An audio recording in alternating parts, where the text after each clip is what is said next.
Chapter 6. 2 years before he and Terry had been fooling around down near the park, where the city seemed to end for a time and the trees grew thick and came down to the small river that went through the park.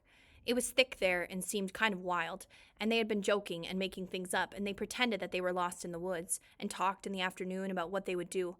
Of course, they figured they'd have all sorts of goodies, like a gun and a knife and fishing gear and matches, so they could hunt and fish and have a fire. I wish you were here, Terry, he thought, with a gun and a knife and some matches. In the park that time, they had decided the best shelter was a lean-to, and Brian set out now to make one up. Maybe cover it with grass or leaves or sticks, he thought, and he started to go down to the lake again, where there were some willows he could cut down for branches. But it struck him that he ought to find a good place for the lean-to, and so he decided to look around first. He wanted to stay near the lake because he thought the plane, even deep in the water, might show up to somebody flying over, and he didn't want to diminish any chance he might have of being found. His eyes fell upon the stone ridge to his left, and he thought at first he should build his shelter against the stone. But before that, he decided to check out the far side of the ridge, and that was where he got lucky.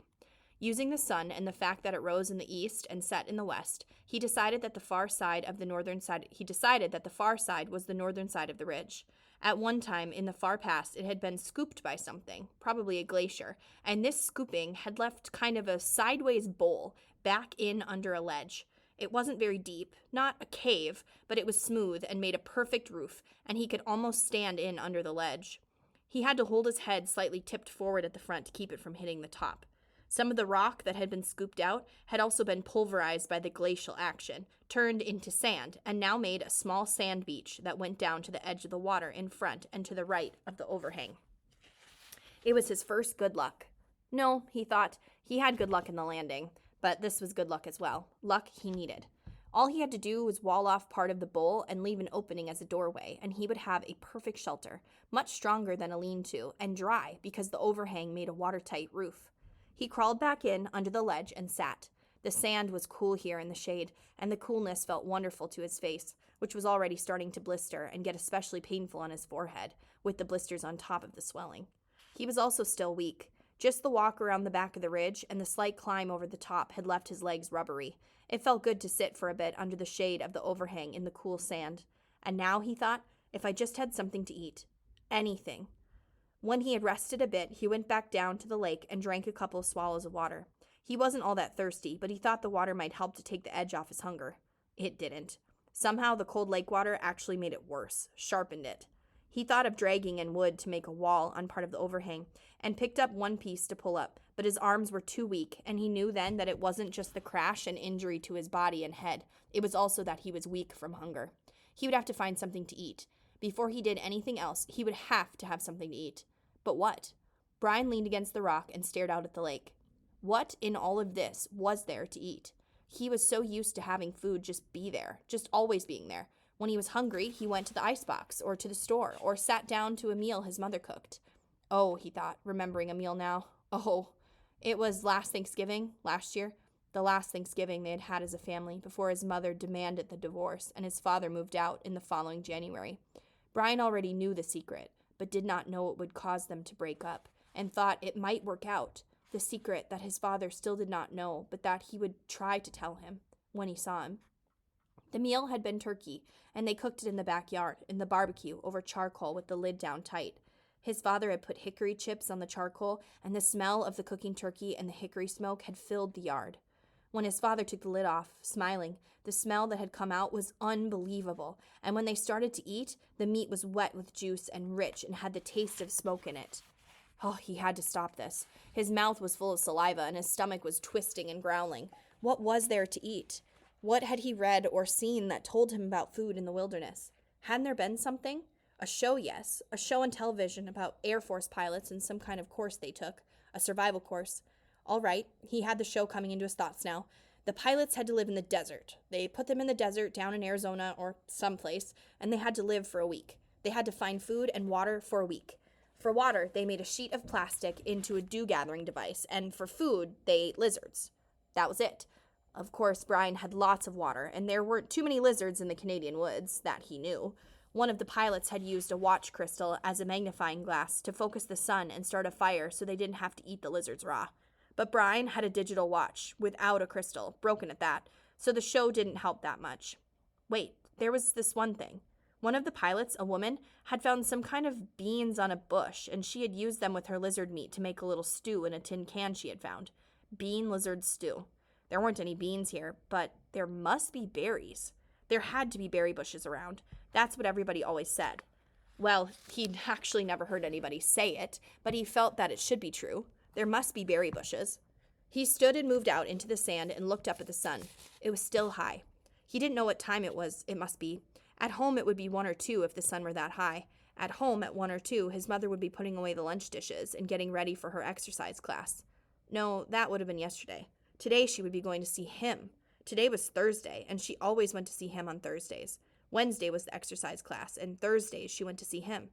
Hot little jets of hate worked into his thoughts, pushed once, moved back. If his mother hadn't begun to see him and forced the divorce, Brian wouldn't be here now. He shook his head, had to stop that kind of thinking. The sun was still high, and that meant that he had some time before darkness to find berries. He didn't want to be away from he almost thought of it as home, shelter when it came to dark. He didn't want to be anywhere in the woods when it came to dark. He didn't want to get lost, which was a real problem. All he knew in the world was the lake in front of him and the hill at his back and the ridge. If he lost sight of them, there was a really good chance that he would get turned around and not find his way back. So he had to look for berry bushes, but keep the lake or the rock ridge in sight at all times. He looked up the lake shore to the north. For a good distance, perhaps 200 yards, it was fairly clear. There were tall pines, the kind with no limbs until very close to the top, with a gentle breeze sighing in them, but not too much low brush. 200 yards up there seemed to be a belt of thick, lower brush starting, about 10 or 12 feet high, and that formed a wall he could not see through. It seemed to go on around the lake, thick and lushly green, but he could not be sure. If there were berries, they would be in that brush, he felt. As long as he stayed close to the lake so he could keep the water on his right and know it was there, he wouldn't get lost. When he was done or found berries, he thought, he would just turn around so the water was on his left and walk back until he came to the ridge and his shelter. Simple. Keep it simple. I am Brian Robeson. I have been in a plane crash. I am going to find some food. I am going to find some berries. He walked slowly, still a bit pained in his joints and weak from hunger, up along the side of the lake. The trees were full of birds singing ahead of him in the sun. Some he knew, some he didn't. He saw a robin and some kind of sparrows and a flock of reddish-orange birds with thick beaks. 20 or 30 of them were sitting in one of the pines. They made much noise and flew away ahead of him when he walked under the tree. He watched them fly, their color a bright slash in solid green, and in this way he found the berries. The birds landed in some taller willow type of undergrowth with wide leaves and started jumping and making noise.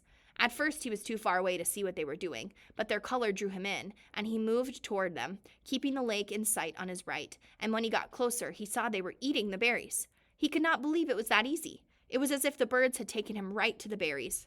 The slender branches went up about 20 feet and were heavy, drooping with clusters of bright red berries. They were half as big as grapes, but hung in bunches much like grapes, and when Brian saw them, glistening red in the sunlight, he almost yelled. His pace quickened, and he was in them in moments, scattering the birds, grabbing branches, stripping them to fill his mouth with berries. He almost spit them out.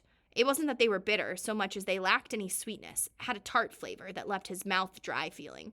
And they were like cherries in that they had large pits, which made them hard to chew.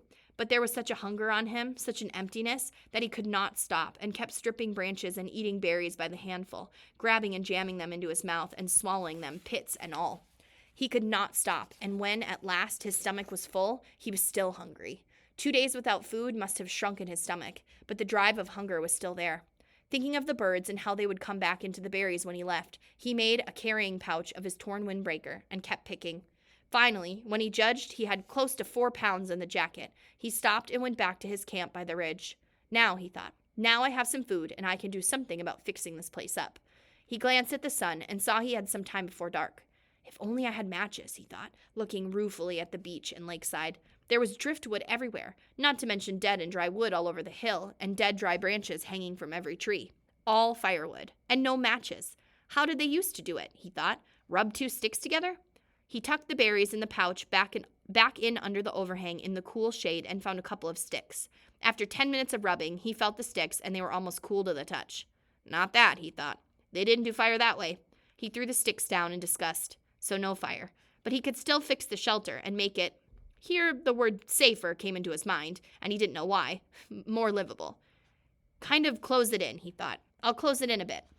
He started dragging sticks up from the lake and pulling long dead branches down from the hill, never getting out of sight of the water in the ridge. With these, he interlaced and wove a wall across the opening of the front of the rock. It took over 2 hours, and he had to stop several times because he still felt a bit weak, and once because he felt a strange new twinge in his stomach. A tightening, rolling. Too many berries, he thought. I ate too many of them. But it was gone soon, and he kept working until the entire front of the overhang was covered, save for a small opening at the right end, nearest the lake. The doorway was about 3 feet, and when he went in, he found himself in a room almost 15 feet long and 8 feet to 10 feet deep, with a rock wall sloping down at the rear. Good, he said, nodding. Good. Outside, the sun was going down, finally, and in the initial coolness, the mosquitoes came out again and clouded in on him.